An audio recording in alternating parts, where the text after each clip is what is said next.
Yes.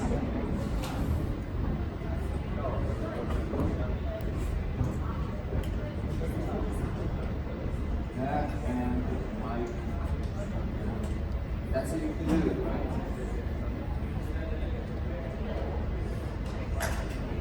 Okay, so second rehearsal. How was it? What's up for the third one? Well, it was good. We didn't really have any changes to make, so it was just a rehearsal for us to be comfortable on stage. Okay, and the last time we spoke, you talked about needing to coordinate singing and climbing at the same time. Everything works fine? Yeah, I thought it would be a challenge, but it's okay. You aced it. Yeah. Great. So the last couple of days in Israel were kind of not ordinary, even for us, but especially for the outsider. How did you experience it? Did you get to walk outside, walk the streets?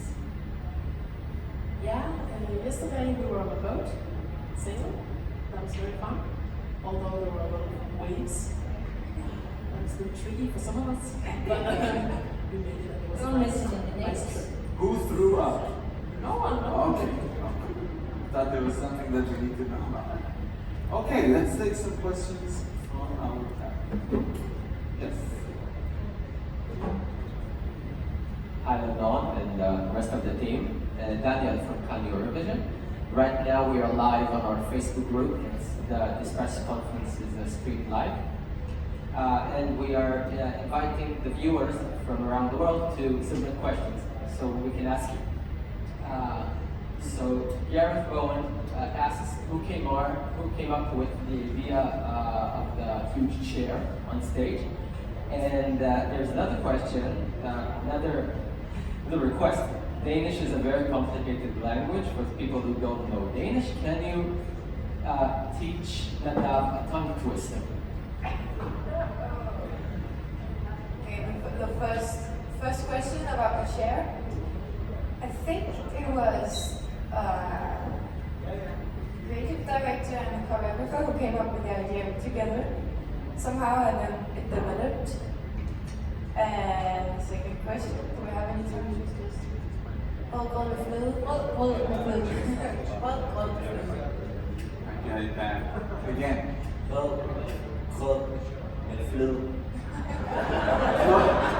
Like one more time.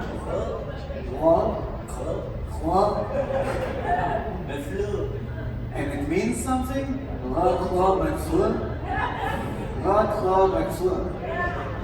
can't mean anything. Okay, so I need to teach them one as well. And I don't know which way to go. Let's go classic. Sarah? Yes, classic. Okay. Sarah Shara Shir Sameach. One more time. Sarah Shara Shir Sameach. Very good. Very good. That actually means Sarah sings a happy song. Our tongue twister was like red fruit punch with cream. Delicious. Yes. Hi, Leonora. Alistair Birch from Eurovision Australia. We know from the previous press conference that you were an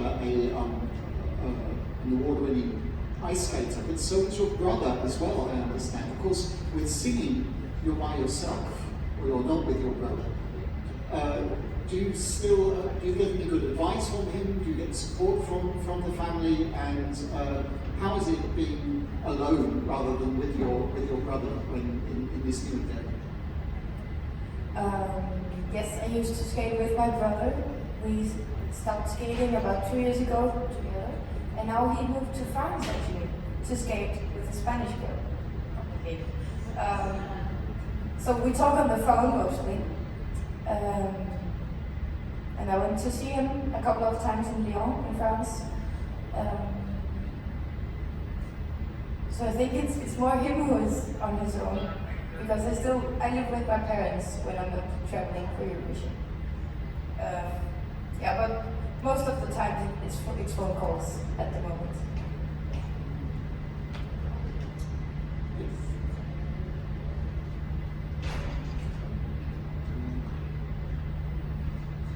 It's more or less the same question, so I'm adding another one too.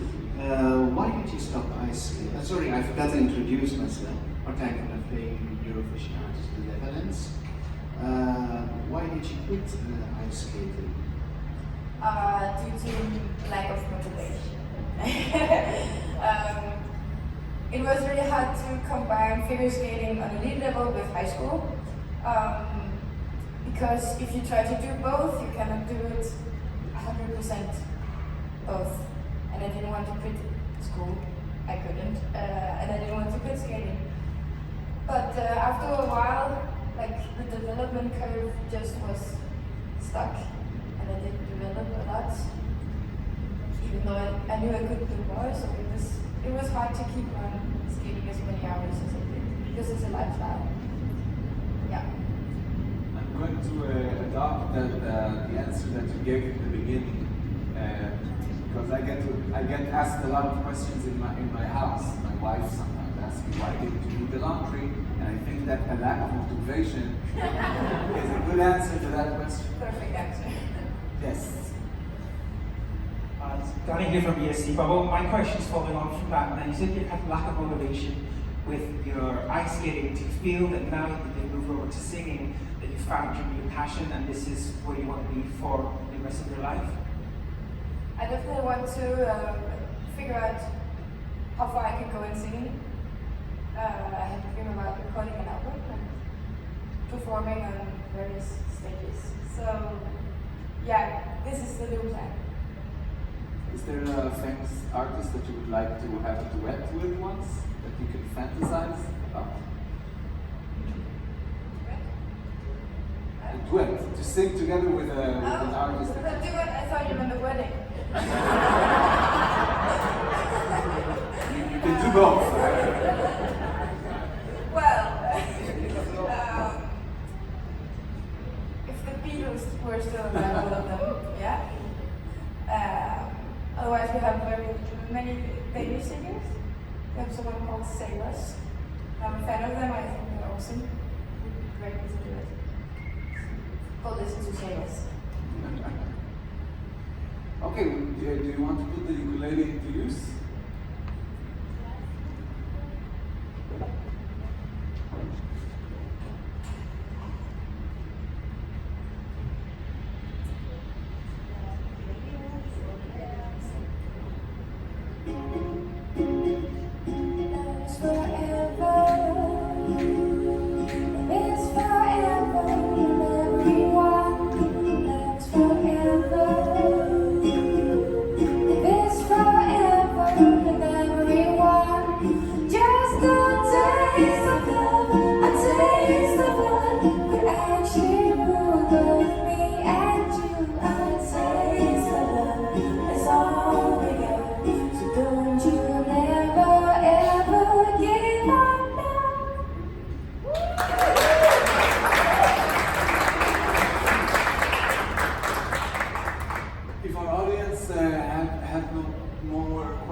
Maybe we can do another number. Yes, just think about something that you would like to perform.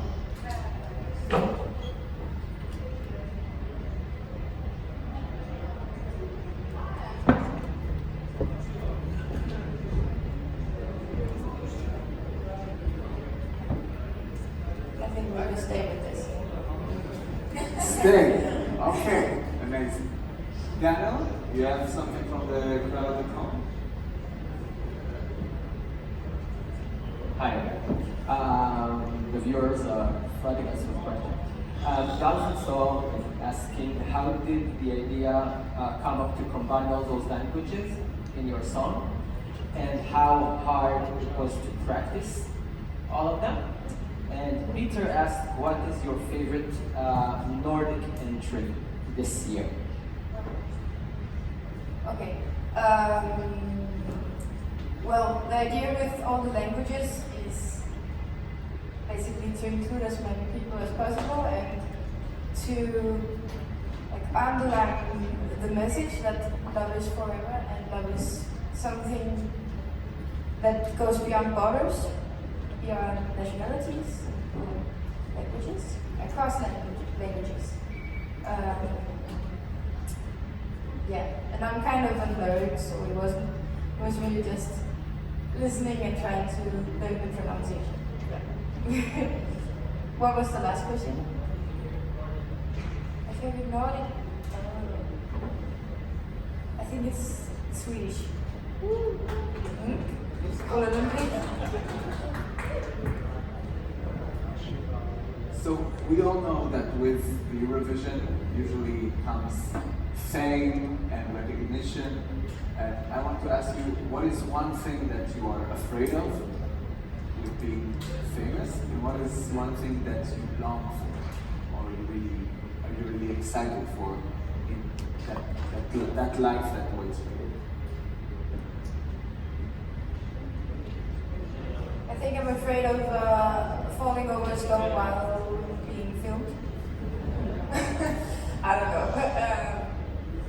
And what do I do? It's something that you want. Is this something that when you were younger, did you ever fantasize about being famous for ice skating or for being a performing singer? I think to be famous for something that I'm a part of creating, and I'm a part of creating this performance.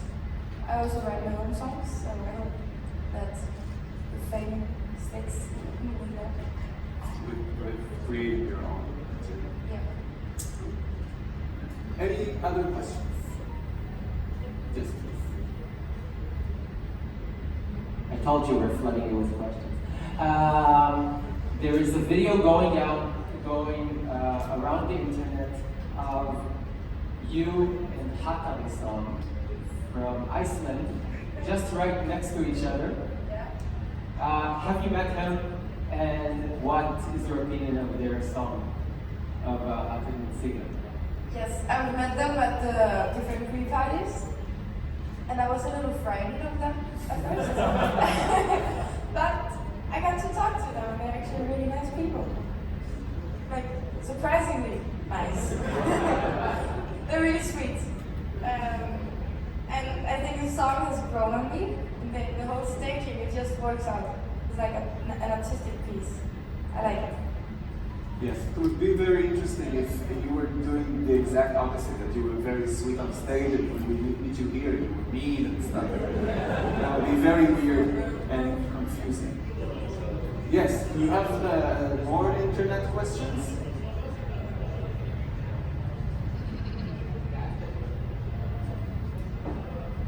Thank God I got an external Wi-Fi. phone. Yeah.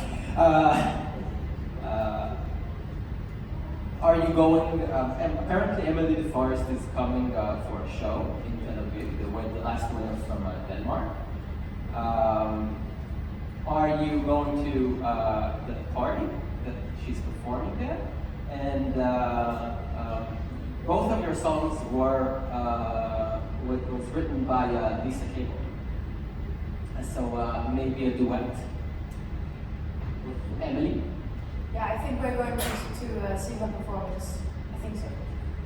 And it would be so much fun to do a duet with her. I met her once only, so I'm looking forward to talk with her.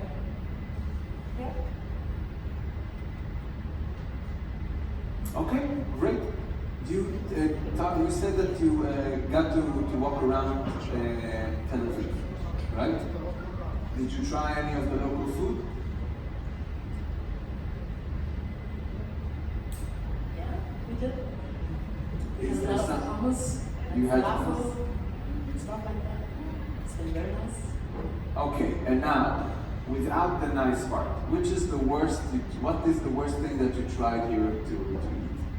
Something that is not the taste. You're not used to it from back home, and it's not for you. I had a strange cake. Strange cake. Yeah, it was like a ball cut in half. A ball Yeah, cut in half? I Yes. think it was like something glaze and it was blue. Blue? Yes. Blue cake, a half dome of blue cake. Yes.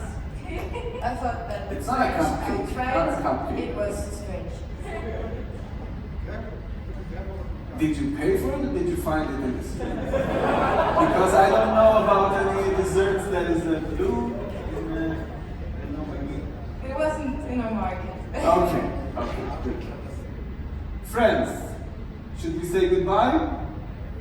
Okay, thank you very much everybody for being here. Thank you very much.